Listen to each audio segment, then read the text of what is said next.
Je me tenais là, immobile, vêtue d'une robe bleu marine achetée 50 € en solde l'année dernière, au milieu d'une salle de bal qui sentait l'argent, le parfum coûteux et l'hypocrisie. C'était le château de Montclay, l'un des lieux les plus prestigieux près de Besançon, loué pour la journée. Les lustres en cristal scintillaient, la vaisselle en porcelaine tintait, et ma sœur, Lison, rayonnait dans une robe Vera Wang à 15 000 €. Elle était la princesse du jour. Et moi? J'étais l'ombre. J'étais celle qui avait payé pour tout cela. À son mariage, ma sœur m'a humiliée, dégage à une autre table, l'adopter. Tout le monde a ri, une vague de cruauté qui m'a frappé de plein fouet, après que j'ai payé 40 000 € pour son grand jour. J'ai souri, j'ai levé mon verre et j'ai murmuré, profitez-en. C'est la dernière facture que je règle. Soudain, une voix a tonné, attendez, un instant. Avant de vous raconter comment cette journée est passée du conte de fées au cauchemar absolu pour ma famille adoptive, j'aimerais savoir d'où vous m'écoutez aujourd'hui. Dites-moi dans les commentaires votre ville ou votre pays, et quelle heure il est chez vous en ce moment. J'adore lire vos messages aux quatre coins du monde. Pour comprendre pourquoi je me tenais là, pétrifiée par la honte alors que j'aurais dû être honorée, il faut remonter à 3 mois plus tôt. C'était un mardi soir pluvieux de novembre, le genre de soirée où l'humidité de Besançon vous glace jusqu'aux os. J'étais dans mon petit appartement de 30 mètres carrés, en train de corriger des dossiers de patients. Je suis orthophoniste. C'est un métier que j'aime, aider les enfants à trouver leur voie, peut-être parce que j'ai souvent eu l'impression de ne pas avoir la mienne. On a frappé à la porte. C'était Lison. Elle ne venait jamais chez moi. Mon appartement, situé dans un quartier populaire, était trop glauque pour elle, disait-elle souvent.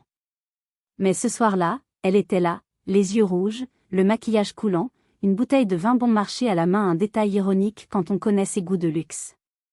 Fanette, je t'en supplie, tu es mon seul espoir, a-t-elle sangloté en s'effondrant sur mon canapé Ikea usé. Elle m'a raconté une histoire tragique. Le mariage de ses rêves, prévu au château de Montclay, allait être annulé. Papa Gervais avait fait de mauvais investissements. Il est notaire, un homme respecté en ville, mais apparemment, il avait perdu beaucoup d'argent dans une opération immobilière risquée.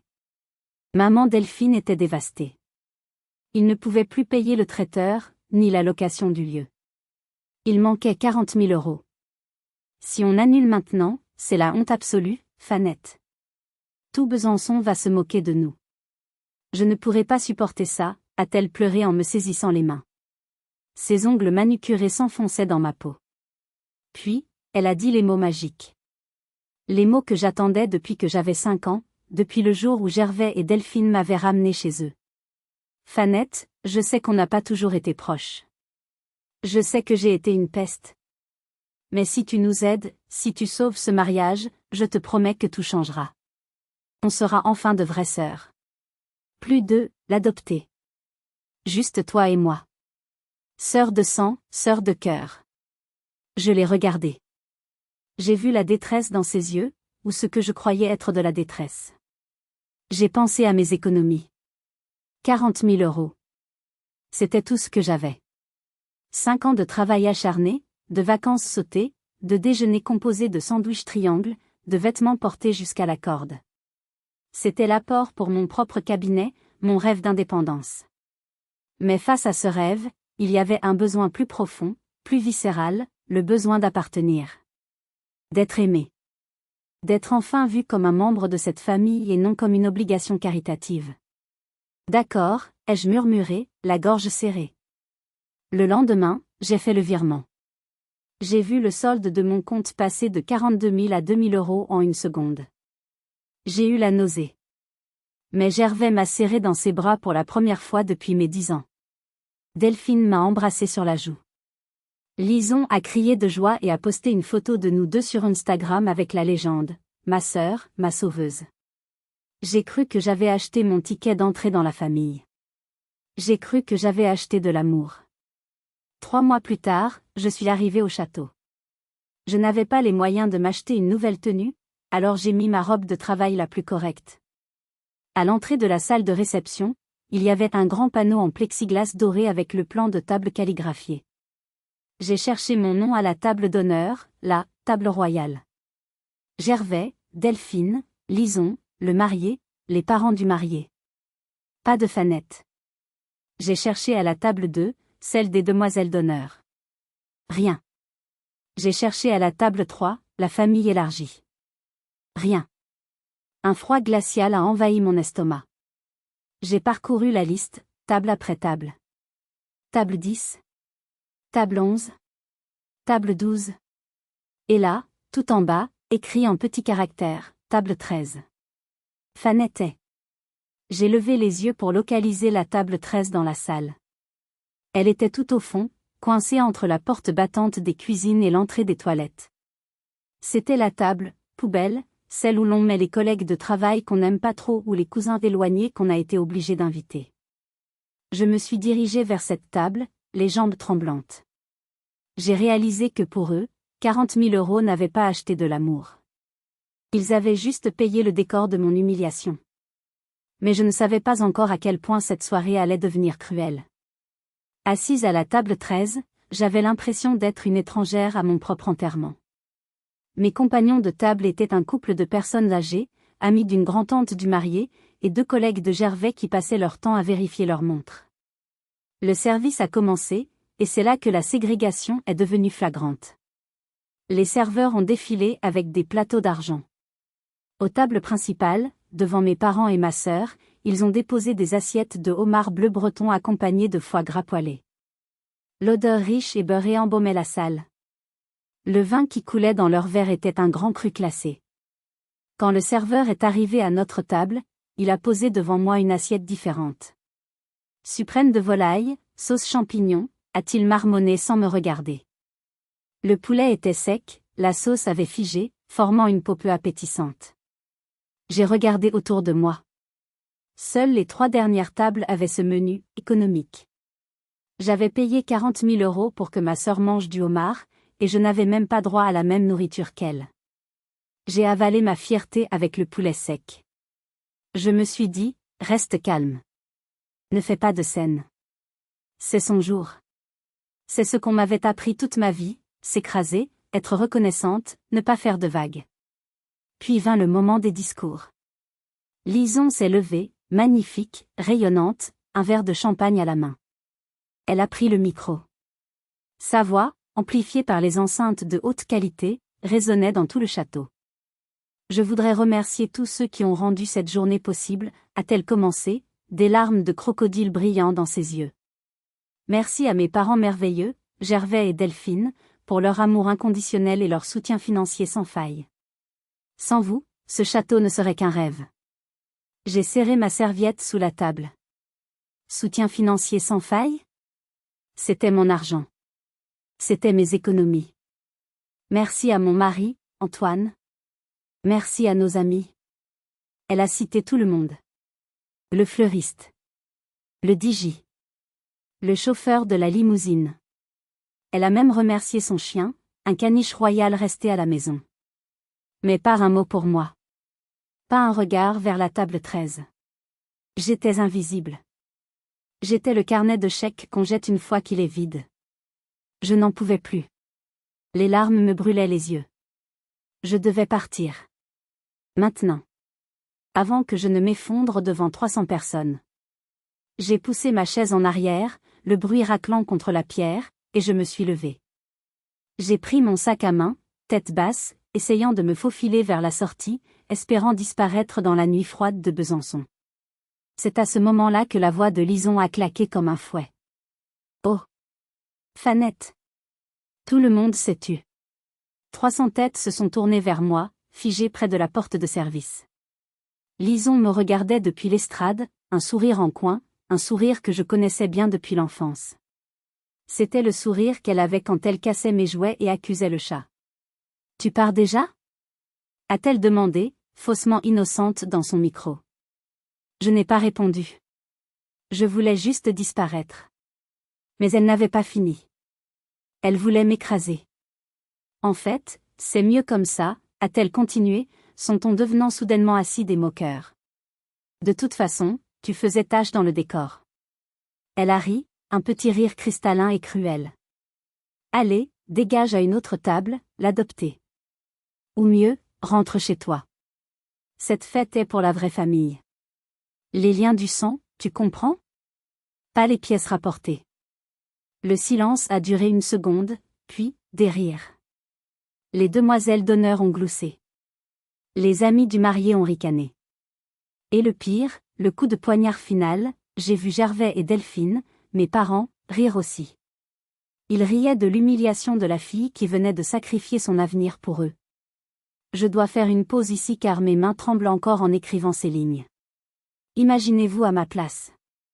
Vous avez donné tout ce que vous aviez, et en retour, on vous crache au visage devant tout le monde. Que auriez-vous fait? Auriez-vous pleuré? Auriez-vous crié?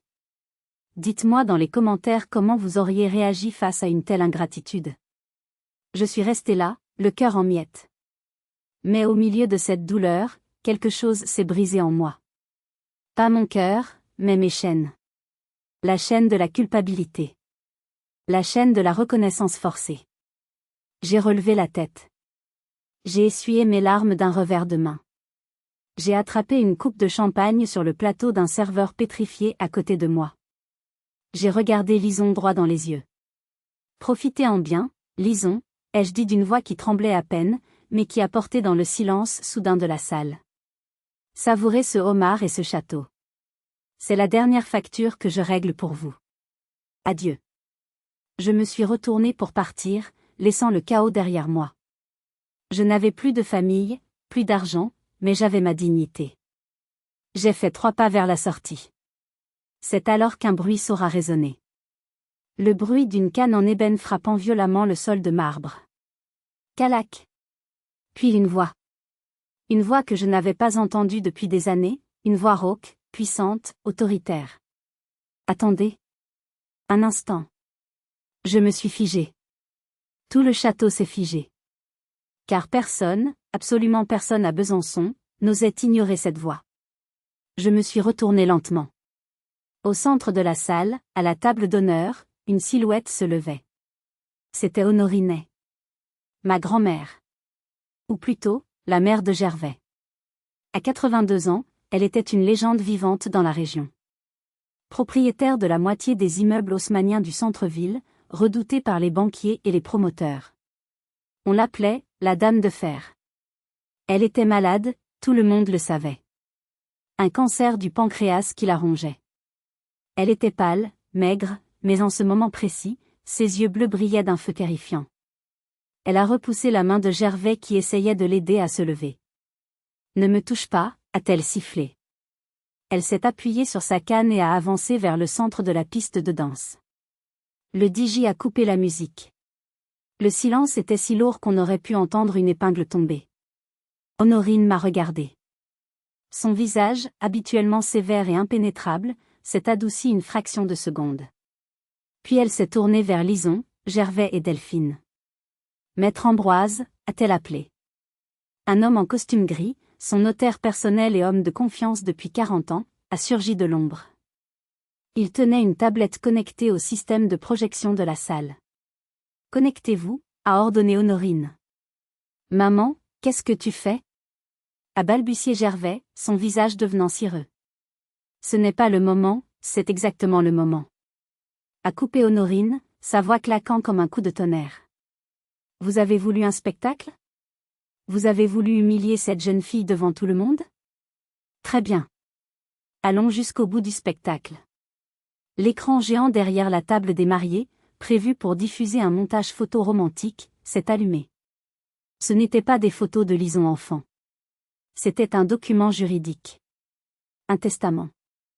En haut, en lettres grasses, testament holographe de Madame Honorine. La date indiquait qu'il avait été modifié il y a exactement 3 semaines. Vous attendez tous ma mort, n'est-ce pas ? A déclaré Honorine, balayant la salle du regard. Surtout vous 3. Gervais, mon fils décevant. Delphine, ma belle-fille avide. Et Lison, ma petite fille cruelle. Elle a fait une pause théâtrale. Vous pensiez hériter de mon empire. De mes immeubles, de mes terres, de mes comptes en Suisse. Une fortune estimée à 800 millions d'euros. Un murmure a parcouru la salle. 800 millions. C'était bien plus que ce que quiconque imaginait. Les yeux de Lison s'écarquillaient de cupidité. Eh bien, regardez l'écran, a dit Honorine. Maître Ambroise a zoomé sur la clause des bénéficiaires. Il n'y avait qu'un seul nom. Légataire universel, Mademoiselle Fanette. Le cri de Delphine a percé l'air comme une sirène d'alarme. Quoi? Mais c'est impossible. Elle est adoptée. Elle n'est rien. C'est une erreur. Maman, tu es sénile. Je suis plus lucide que je ne l'ai jamais été, a répliqué Honorine avec un calme glacial. Fanette hérite de tout. Absolument tout. Vous n'aurez rien. Pas un centime. Pas une brique. Gervais s'est effondré sur sa chaise, se tenant la poitrine. Lison est devenue blanche comme sa robe de mariée. Mais, pourquoi? A pleurniché Lison. Je suis ta petite fille préférée. Parce que Fanette est la seule personne dans cette famille qui sait ce que signifie le mot « donner », a répondu Honorine. Elle vous a donné 40 000 €, ces économies de toute une vie, pour sauver votre vanité. Et vous l'avez traitée comme un déchet. Honorine a souri, mais ce n'était pas un sourire joyeux. C'était le sourire d'un prédateur jouant avec sa proie. Cependant, je suis une femme joueuse. Et je sais que vous aimez l'argent plus que votre propre dignité. Alors, je vais vous donner une dernière chance. Une toute petite chance. Elle a fait signe à Maître Ambroise. L'écran a changé. Une application de chronomètre est apparue. J'ai mis de côté 2 millions d'euros en liquide dans un fonds spécial. C'est une goutte d'eau pour moi, mais une fortune pour vous, n'est-ce pas? Je suis prête à diviser cette somme entre vous trois. 666 000 € chacun. Tout de suite. Lison a fait un pas en avant, l'espoir renaissant sur son visage ravagé par le mascara. À une condition, a poursuivi Honorine. L'un de vous doit présenter des excuses sincères à Fanette. Ici, maintenant. Devant tout le monde. Vous devez admettre votre cruauté et demander pardon. Elle a sorti son téléphone. Vous avez 60 secondes. Le temps commence, maintenant. Honorine a appuyé sur son écran. Sur le mur géant, les chiffres rouges ont commencé à défiler. 60, 59. 58. Le silence dans la salle était absolu, lourd, étouffant. On aurait dit que l'oxygène avait été aspiré. 300 paires d'yeux étaient fixés sur la famille. Moi, je restais près de la porte, incapable de bouger. Je regardais les gens qui m'avaient élevé. C'était un test. Un test ultime d'humanité. Est-ce qu'ils m'aimaient assez, ou au moins, est-ce qu'ils aimaient assez l'argent pour ravaler leur orgueil? 50, 49. 48. Lison a regardé ses parents, paniqués. 666 000 €. C'était assez pour rembourser ses dettes, pour continuer son train de vie d'influenceuse ratée. Elle a ouvert la bouche. Elle a fait un pas vers moi. Mais j'ai vu ses yeux. Il n'y avait aucun regret. Juste du calcul. Elle cherchait les mots qui sonneraient vrais pour obtenir le chèque. Mais sa gorge semblait bloquée par son ego démesuré. S'excuser devant ses amis riches? S'excuser devant l'adopté qu'elle venait d'insulter? C'était au-dessus de ses forces. 40, 39. 38. Gervais a bougé. Il s'est levé, tremblant. C'était un notaire ruiné. Il avait désespérément besoin de cet argent pour éviter la faillite et peut-être la prison pour ses malversations financières. Il a regardé Honorine, puis moi. Il a ouvert la bouche. Fanette, je... Soudain, Delphine lui a agrippé le bras. Ses ongles se sont plantés dans la manche de son costume. Tais-toi. A-t-elle sifflé, assez fort pour que les premiers en l'entendent. Elle bluffe. La vieille est folle. Si tu t'excuses, tu admets qu'on a tort. Tu admets qu'on a mal géré l'argent. Tu veux que le fisc nous tombe dessus? Tais-toi, imbécile. Gervais s'est figé. La peur des conséquences légales, la peur de sa femme, la peur de perdre la face, tout cela était plus fort que l'envie de faire ce qui était juste. Il a refermé la bouche et a baissé les yeux, fixant ses chaussures vernies. 20, 19. 18. Des murmures ont commencé à s'élever dans la salle. Mais bon sang, excusez-vous, a crié un cousin éloigné. C'est 2 millions. C'est juste un mot, a lancé quelqu'un d'autre. Mais ils ne bougeaient pas. Ils étaient paralysés par leur propre toxicité. Ils avaient passé 22 ans à se convaincre qu'ils étaient les bienfaiteurs, les saints qui avaient recueilli l'orpheline. S'excuser maintenant, c'était briser ce mythe. C'était se voir tels qu'ils étaient vraiment, des monstres. 10, 9, 8. Je les ai regardés. J'ai vu la haine dans les yeux de Delphine. J'ai vu la lâcheté dans ceux de Gervais. J'ai vu la vanité stupide dans ceux de Lison. Et j'ai compris. Ils ne le feraient pas. Même pour 2 millions d'euros. Leur fierté était leur bien le plus précieux, et aussi leur tombeau. 3, 2, 1, 0. Bip. Bip. Bip. Le son de l'alarme a marqué la fin de leurs illusions. Honorine a coupé le chronomètre.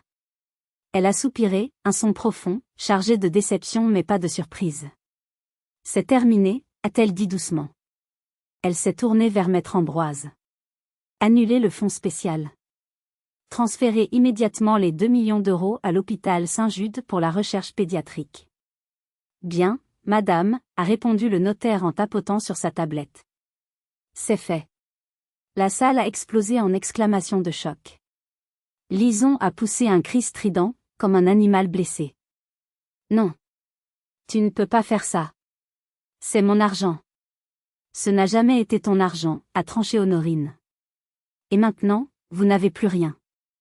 Ni dignité, ni fortune. Honorine s'est tournée vers moi. Elle m'a tendu sa main, fragile mais ferme. Viens, Fanette. Nous n'avons plus rien à faire ici. Cette odeur de cupidité me donne la nausée. J'ai pris sa main. Ensemble, sous les regards stupéfaits de 300 invités et les hurlements hystériques de ma famille adoptive, nous avons traversé la salle. Je n'ai pas regardé en arrière. Dehors, une limousine noire attendait, moteur tournant. Nous sommes montés. La porte s'est refermée, étouffant les cris. Mais alors que la voiture s'éloignait du château, Honorine m'a regardée avec une gravité terrifiante. Ce n'était que le début, ma chérie. Maintenant, tu dois connaître la vérité. Toute la vérité. Tu n'es pas qui tu crois être. La limousine glissait silencieusement sur les routes sinueuses qui descendaient vers Besançon. L'intérieur sentait le cuir neuf. Honorine s'est laissée aller contre le siège, épuisée par sa performance. Son visage était gris, mais ses yeux restaient fixés sur moi. Fanette, a-t-elle commencé, sa voix plus faible maintenant. Je suis désolée. J'aurais dû faire ça il y a des années.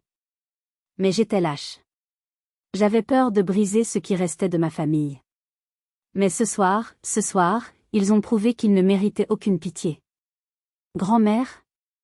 Honorine, qu'est-ce qui se passe? Pourquoi moi? Pourquoi cet héritage? Je suis juste adoptée. Elle a secoué la tête, un sourire triste aux lèvres. Non, Fanette. Tu n'es pas une enfant trouvée au hasard dans un orphelinat roumain ou vietnamien. Tu n'es pas une inconnue. Elle a pris mes mains dans les siennes. Elles étaient froides comme la glace. Tu es ma petite fille. Ma vraie petite fille. Biologique. Mon cerveau a fait un tour sur lui-même. Quoi? Mais... Gervais et Delphine ont toujours dit, Gervais et Delphine sont des menteurs, a-t-elle craché avec mépris. Ton père s'appelait Marcus. C'était mon plus jeune fils. Le frère cadet de Gervais. Marcus. Ce nom a déclenché un flash lointain dans ma mémoire. Une odeur de tabac à pipe. Un rire grave. Des mains fortes qui me lançaient en l'air. Marcus était tout ce que Gervais n'était pas, a continué Honorine. Il était brillant, gentil, artiste. Gervais était jaloux de lui depuis le berceau. Marcus est tombé amoureux d'une violoniste, ta mère, Elena. Ils t'ont eu. Tu étais la lumière de leur vie. Les larmes ont commencé à couler sur mes joues sans que je puisse les contrôler. Qu'est-ce qui leur est arrivé? Un accident de voiture. Sur la route de Pontarlier. Tu avais 5 ans. Tu étais à l'arrière. Tu as survécu par miracle. Non. Elle a marqué une pause, cherchant son souffle. Après l'accident, j'étais dévastée. J'étais sous le choc. Gervais. Gervais s'est proposé tout de suite. Il a dit, « Maman, laisse-moi m'occuper de la petite. Je suis son oncle. Je vais l'élever comme ma propre fille. » C'est ce que Marcus aurait voulu. J'ai cru qu'il faisait ça par amour. J'ai cru qu'il voulait honorer la mémoire de son frère. Son visage s'est durci, devenant un masque de colère pure. Je me trompais. Ce n'était pas de l'amour. C'était de l'avidité. De l'avidité? Mais j'étais une charge pour eux. Ils me l'ont répété tous les jours. Faux. A crié Honorine, tapant du poing sur la coudoir. Marcus avait réussi. Il avait une assurance vie colossale. Il avait des placements. Il t'avait laissé un fonds de fiducie. 750 000 €, Fanette. C'était ton argent. Pour ton éducation, pour ton avenir. J'ai eu le vertige. 750 000 €. Gervais est notaire, a-t-elle poursuivi. Il connaissait les failles du système. Il a profité de mon deuil et de ta minorité. Il a monté une adoption plénière. En France, l'adoption plénière coupe tout lien juridique avec la famille d'origine. Il t'a donné son nom, non pas pour t'intégrer, mais pour effacer Marcus. Pour devenir ton tuteur légal et avoir accès au compte. Il a volé mon argent? Il a tout siphonné. Chaque centime. Il a prétendu que c'était pour tes frais. Mais je sais où est passé l'argent. Il a comblé les dettes de son étude notariale. Il a acheté cette maison ridicule avec piscine. Il a payé les caprices de Lison. Et toi, ils t'ont habillé chez Emmaüs et nourri de restes, tout en te faisant croire que tu leur devais la vie. Je me suis souvenu de toutes les fois où j'avais demandé un vélo, des cours de piano, un voyage scolaire, et où on m'avait répondu, on n'a pas les moyens pour ça, Fanette. On fait déjà tant de sacrifices pour toi. C'était mon argent. C'était l'argent de mon père mort. Pourquoi tu ne m'as rien dit? Ai-je hurlé, la douleur se transformant en une rage brûlante. Pourquoi tu m'as laissé là-bas pendant 22 ans? Honorine a baissé la tête, les larmes coulant sur ses joues ridées. Parce qu'il m'a menacée, Fanette. Quand j'ai commencé à avoir des soupçons, il y a 10 ans, il m'a interdit de te voir. Il a dit que si j'ouvrais la bouche, il déménagerait à l'autre bout du monde et je ne te reverrais jamais. Je voulais te protéger. Je pensais qu'il valait mieux que tu aies une famille, même imparfaite, plutôt que d'être déchiré par une guerre juridique. J'ai eu tort. J'ai été lâche. Pardonne-moi. La voiture a ralenti. Nous franchissions les grilles en fer forgé d'une immense propriété sur les collines de Besançon. Le manoir d'Honorine. Mais c'est fini, a-t-elle dit en relevant la tête, retrouvant sa force de dame de fer. J'ai engagé un détective l'année dernière. J'ai les preuves. Ce soir, nous ne sommes pas seulement partis d'un mariage. Nous partons en guerre. Et crois-moi, ma petite fille, nous allons les détruire. Le manoir était silencieux et immense, rempli d'antiquités et de souvenirs d'une vie que je ne connaissais pas. Honorine m'a conduite au premier étage, s'appuyant lourdement sur moi. Elle a ouvert une porte en chêne massif. C'était la chambre de ton père, a-t-elle murmuré. Et c'est ta chambre, désormais. La pièce était magnifique, figée dans le temps, mais propre et entretenue. Sur le lit à baldaquin, il y avait un objet qui m'a fait arrêter de respirer. Une poupée de porcelaine. Elle portait une robe de velours rouge et avait des boucles blondes. C'était ma poupée. Celle qu'Honorine m'avait offerte pour mes 7 ans, lors d'une de ses rares visites autorisées. Je l'avais aimée plus que tout. Mais une semaine après, Delphine me l'avait confisquée, disant que j'étais trop maladroite pour un objet si précieux et qu'elle allait la garder en sécurité. Je ne l'avais plus jamais revue. Elle est là, ai-je soufflé en la prenant délicatement. Elle n'est pas seulement là pour décorer, a dit Honorine. Assieds-toi. Maître Ambroise est entré dans la chambre avec une mallette. Il a sorti un petit tournevis de précision. Cette poupée a une histoire, a expliqué Honorine. Quand je te l'ai donnée, je me doutais déjà de quelque chose. Gervais venait d'acheter sa première Porsche alors que son étude allait mal. J'ai caché quelque chose à l'intérieur. J'espérais qu'un jour, tu la trouverais. Mais Delphine te l'a prise trop vite. Heureusement, lors d'un dîner chez eux il y a 15 ans, j'ai réussi à la voler dans leur placard et à la ramener ici. Maître Ambroise a ouvert le dos de la poupée, sous la robe de velours. Il en a extrait un petit appareil rectangulaire. Un dictaphone analogique, le genre qu'on utilisait dans les années 2000. C'est un modèle à déclenchement vocal, a précisé l'avocat. J'ai numérisé le contenu. Écoute ça, Fanette. Il a appuyé sur lecture sur son ordinateur portable. Le son grésillait un peu, puis des voix se sont élevées. Claire. Indubitable. C'était la cuisine de mon enfance. Le bruit de la vaisselle. La voix de Delphine, tu es sûre que ta mère ne se doute de rien? Elle pose beaucoup de questions sur le petit conte de Fanette. La voix de Gervais, plus jeune, plus arrogante, maman est vieille. Elle ne comprend rien au montage financier. J'ai tout verrouillé.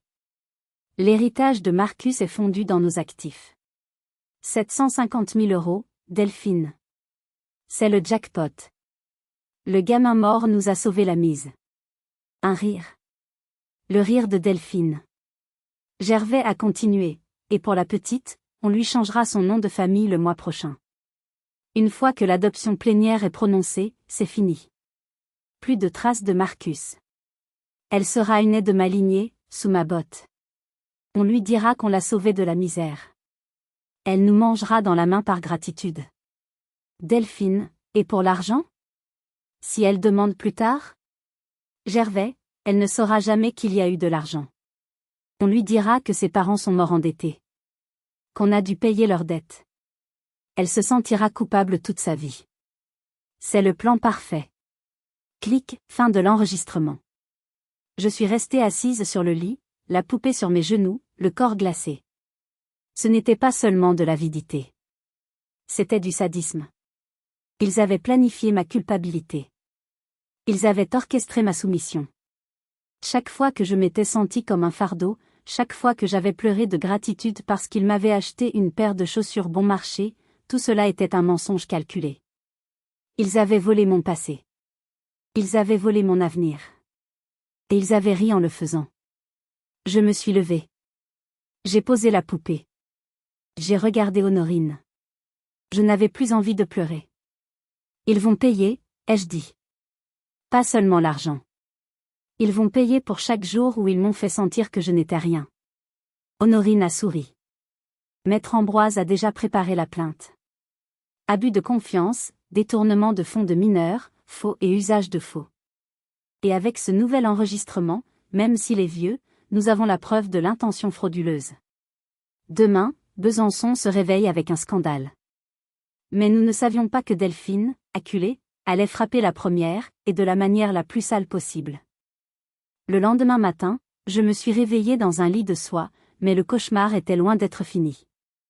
En descendant dans le salon, j'ai trouvé Honorine et Maître Ambroise devant la télévision, le visage grave. C'était l'émission matinale régionale sur France 3. Sur le canapé des invités, Delphine pleurait. Elle était habillée sobrement, sans bijoux, l'image parfaite de la mère éplorée. C'est horrible, sanglotait-elle à l'écran. Notre fille adoptive que nous avons aimée comme notre propre chair, elle nous a trahis. Le présentateur, l'air compatissant, a demandé, expliquez-nous, Madame est. On parle d'un héritage colossal? C'est de la manipulation. A crié Delphine. Ma belle-mère, Honorine, est très malade. Elle a 82 ans, elle est sous morphine. Fanette a profité de sa faiblesse. Elle lui a monté la tête contre nous. Elle lui a fait signer ce nouveau testament en profitant de sa confusion mentale. Elle a sorti un mouchoir. Et c'est 40 000 € dont tout le monde parle. C'est Fanette qui a insisté pour nous les donner. Elle a dit, maman, c'est pour vous remercier de m'avoir élevée. Et maintenant, elle utilise ça pour nous humilier? C'est monstrueux. Nous sommes des victimes. J'ai senti la bile monter dans ma gorge. Elle ment. C'est faux. Ai-je crié à la télévision. Bien sûr qu'elle ment, a dit calmement Ambroise. C'est une stratégie classique de défense, attaquer la crédibilité de la victime et la santé mentale du bienfaiteur. Mon téléphone a commencé à vibrer. Des messages d'amis, de collègues, et même d'inconnus qui avaient trouvé mon numéro. Honte à toi de voler une vieille dame. Ingrate. Après tout ce qu'ils ont fait pour toi. On sait où tu habites, sorcière. À Besançon, ville bourgeoise et conservatrice, l'opinion publique est une girouette. Delphine jouait la carte de la famille traditionnelle attaquée par la « pièce rapportée » à vide. En quelques heures, j'étais devenue la méchante. La prédatrice d'héritage. Honorine a éteint la télé. Elle joue bien la comédie. Mais elle a fait une erreur. Laquelle ? Ai-je demandé, terrifiée par la haine que je voyais déferler sur les réseaux sociaux. Elle a rendu ça public, a dit Honorine. Elle a invité les médias dans notre linge sale. Très bien. Si elle veut un procès médiatique, elle va l'avoir. Mais nous n'allons pas utiliser des larmes. Nous allons utiliser des mathématiques. Maître Ambroise a ouvert un dossier noir épais. J'ai passé la nuit à éplucher les comptes bancaires de Gervais, auxquels j'ai eu accès grâce à mon mandat de gestionnaire de patrimoine d'Honorine. J'ai fait une petite comparaison. Il a posé 2 feuilles sur la table. Fanette, tu te souviens quand tu étais au lycée et que tu voulais aller en voyage scolaire à Londres ? Ils t'ont dit non ? Oui. Ils ont dit qu'ils n'avaient pas 300 €. Regarde ça. Sur le relevé bancaire du compte, tutelle Fanette, daté de cette même semaine-là, il y avait un retrait de 3 000 €. Motif déclaré au juge des tutelles, frais dentaires exceptionnels pour Fanette. Je n'ai jamais eu de frais dentaires. J'ai des dents parfaites. Et regarde le compte personnel de Delphine à la même date, a continué Ambroise. Un débit carte bleue, clinique esthétique des Champs-Élysées, injection Botox et acide hyaluronique. Montant, 3 000 €. J'ai regardé les 2 lignes. Mon voyage scolaire volé était dans les lèvres de Delphine. Ambroise a sorti une autre feuille. Tes études supérieures. Ils ont retiré 15 000 € par an du fonds pour tes frais de scolarité en école privée. Tu as été à la fac publique, non ? Oui. J'étais boursière sur critères sociaux parce qu'ils déclaraient peu de revenus. Exactement. Pendant ce temps, Lison, qui n'était pas boursière, roulait en Mini Cooper neuve. Devine d'où vient l'argent de la Mini Cooper ? C'était accablant. C'était précis. C'était irréfutable. Nous n'allons pas aller à la télé pour pleurer, a déclaré Honorine. Nous allons organiser une conférence de presse demain. Et nous allons projeter ces relevés bancaires sur grand écran. Les chiffres ne mentent pas, contrairement à Delphine. Mais nous ne savions pas que Lison, dans sa bêtise infinie, allait nous offrir le cadeau le plus précieux de tous, un aveu involontaire devant la France entière. Le lendemain, la salle de conférence du Grand Hôtel de Besançon était bondée. Journalistes locaux, correspondants nationaux, blogueurs. L'histoire de la Cendrillon de Besançon et de l'héritage de 800 millions passionnait le pays. Je me suis assise au centre, Honorine à ma droite, Maître Ambroise à ma gauche. Je tremblais, mais Honorine m'a serré le genou sous la table. Reste digne. La vérité est ton armure. Ambroise a pris la parole. Pas de discours émotionnels. Juste des faits. Madame Delphine prétend que Fanette est une ingrate. Voici les faits. L'écran derrière nous s'est allumé. Slide 1, relevé de notes de Fanette, lycée public Pasteur. Coût, 0 €. Slide 2, retrait bancaire du fonds Marcus est 12 000 € pour scolarité Fanette. Slide 3, facture d'achat d'un sac Hermès Birkin au nom de Delphine, même date, même montant. Un murmure a parcouru la salle. Les journalistes prenaient des notes frénétiquement. Slide après slide, nous avons démonté leurs mensonges. Les vacances aux Maldives de Lison payées avec mes frais médicaux. La rénovation de leur cuisine payée avec mon soutien scolaire. C'était un massacre comptable. Soudain, il y a eu du tumulte à l'entrée. Les portes se sont ouvertes à la volée. C'était Lison. Elle était décoiffée, furieuse, tenant son téléphone à bout de bras. Elle était en train de faire un live Instagram devant ses 50 000 abonnés. C'est faux. Tout est faux. A-t-elle hurlé en s'avançant vers l'estrade, filmant tout. Vous truquez les chiffres. La sécurité a essayé de l'arrêter, mais Honorine a levé la main. Laissez-la, a-t-elle ordonné. Lison est arrivée devant la table, le téléphone braqué sur mon visage. Les flashs des photographes crépitaient. Dis-leur la vérité, Fanette. A-t-elle crié, sa voix montant dans les aigus hystériques. Dis-leur que tu nous dois tout. Je ne vous dois rien, Lison, ai-je répondu calmement, parlant directement à son téléphone, et donc à son audience. C'est vous qui m'avez volé 750 000 €. L'argent de mon père. Lison a perdu pied. Son visage s'est tordu de haine. Elle a oublié les caméras. Elle a oublié son audience. Elle a oublié la prudence. Ton père? Ton père était mort. Cet argent ne servait à rien dans une banque. Nous, on en avait besoin. On t'a donné un toit, une famille. 750 000 €, c'est le prix à payer pour supporter une pièce rapportée comme toi pendant 20 ans. On a bien fait de le dépenser. C'était notre dédommagement. Le silence dans la salle était assourdissant. Même les journalistes ont arrêté de taper. Lison respirait fort, se sentant victorieuse. Puis elle a regardé l'écran de son téléphone. Les commentaires défilaient à une vitesse folle. Elle vient d'avouer? OMG, elle a admis le vol. Quelle horreur, c'est enregistré. Prison directe. Lison a blêmi. Elle a réalisé ce qu'elle venait de dire. Elle avait admis, devant témoins et sur Internet, qu'il savait pour l'argent, qu'il l'avait pris, et qu'il considérait cela comme un dédommagement. C'était l'aveu de culpabilité parfait. Maître Ambroise s'est levé, un sourire de requin aux lèvres. Merci, mademoiselle A. Nous n'avions pas besoin de plus. Cette vidéo sera la pièce à conviction numéro 1 au procès. Lison a lâché son téléphone. Il est tombé sur la moquette avec un bruit mat. Elle a regardé autour d'elle, réalisant qu'elle venait de sceller le destin de sa famille.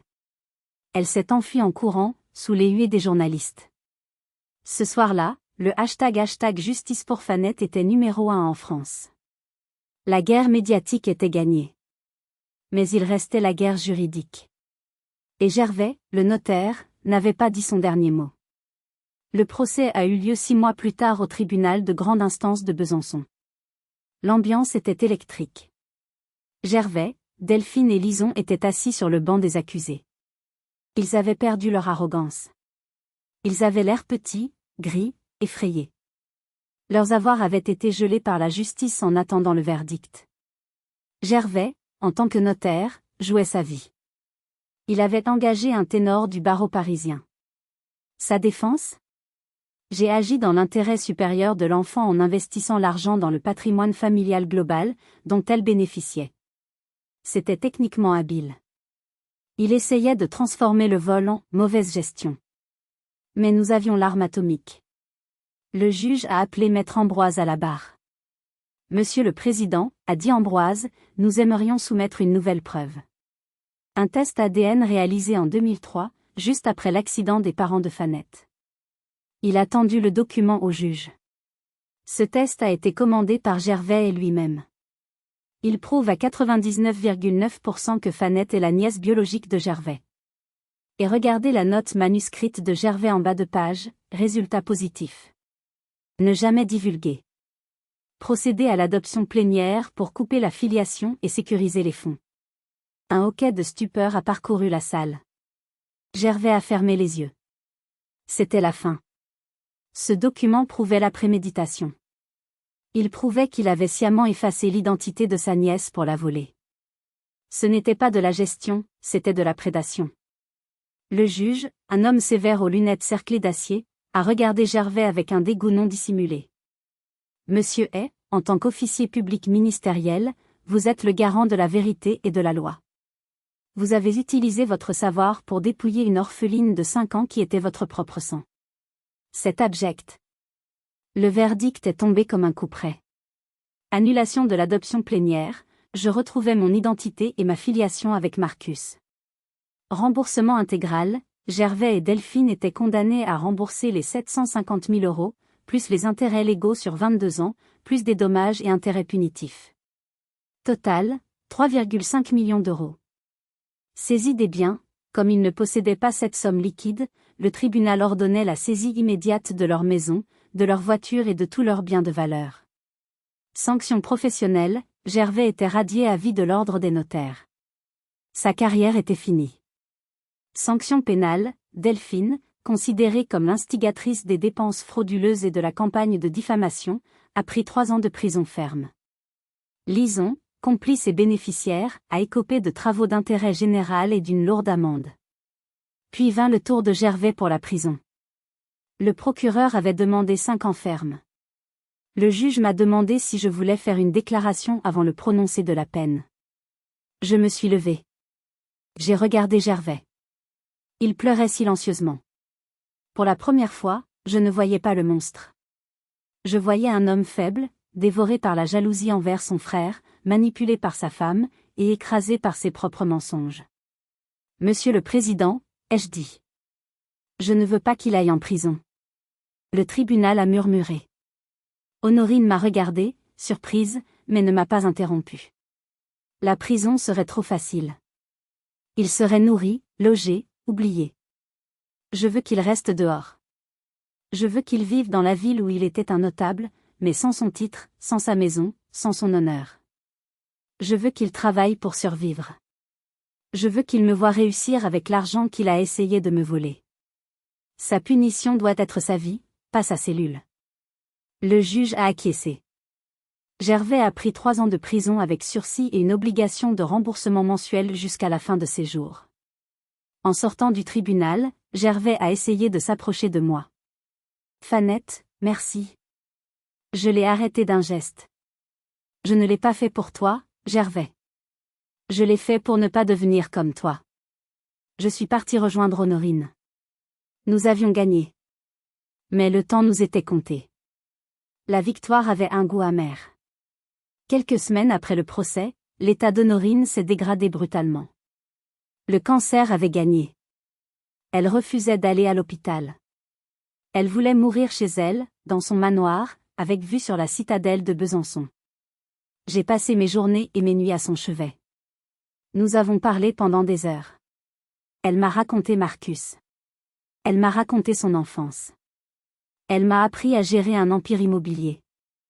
L'argent est un outil, Fanette, pas un but, me disait-elle en serrant ma main de ses doigts décharnés.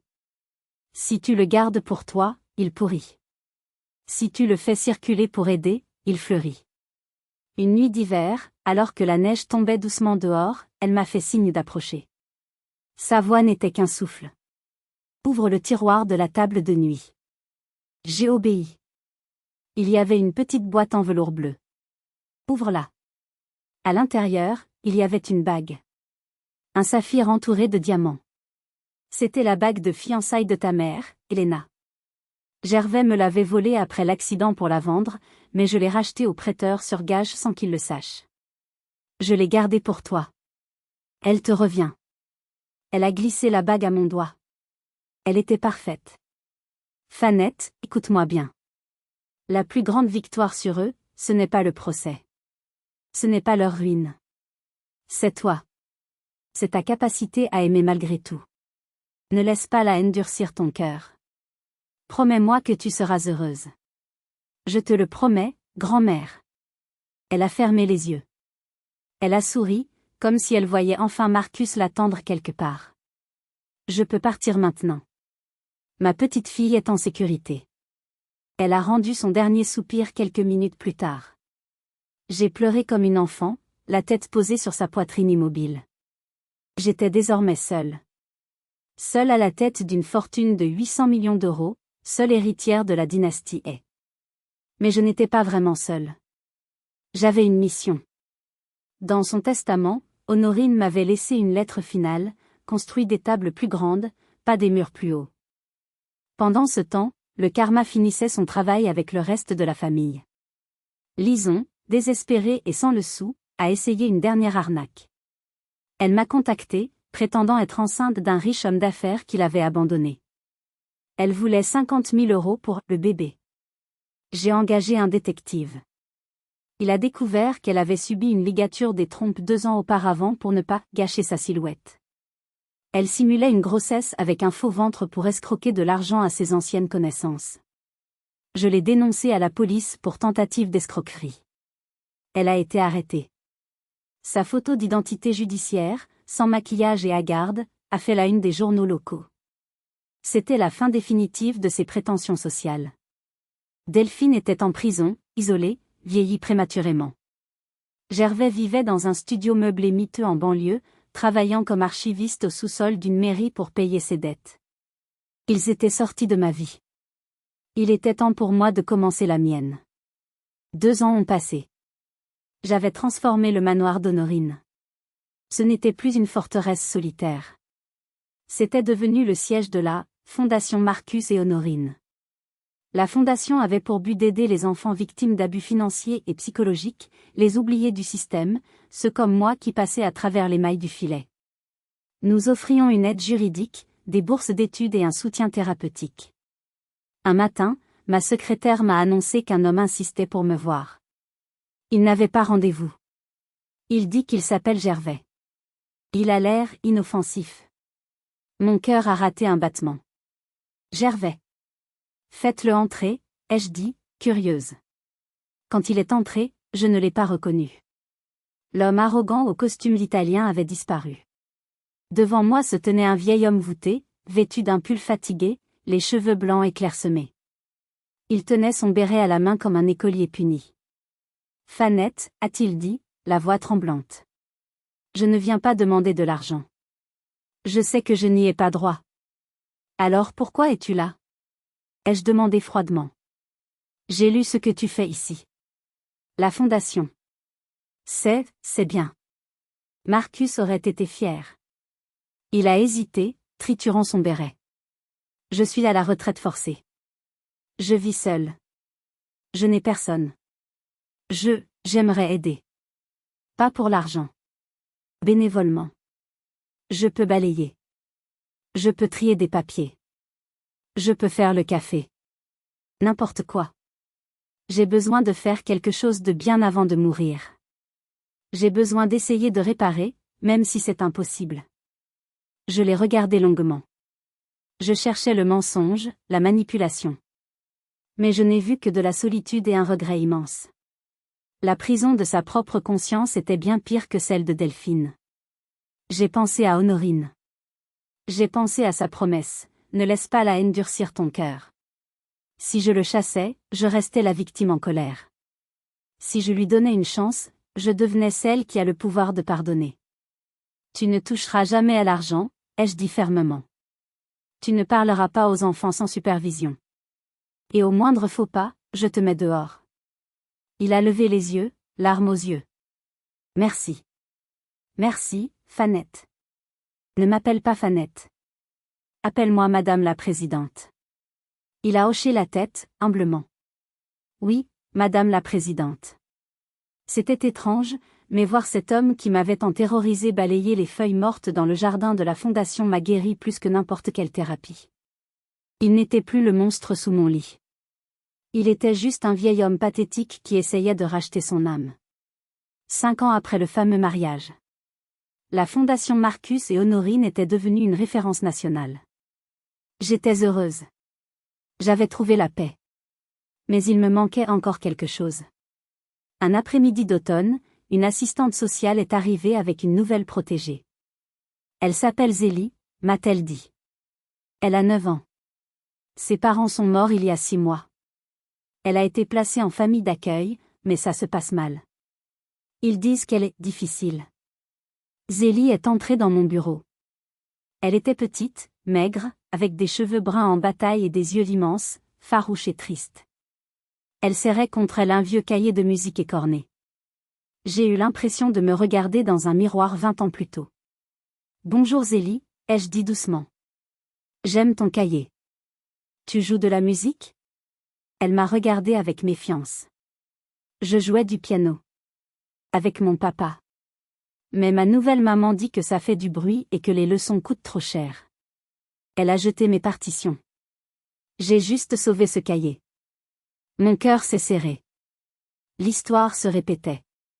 La cruauté des adultes envers les rêves des enfants. Tu sais, Zélie, lui ai-je dit en me levant.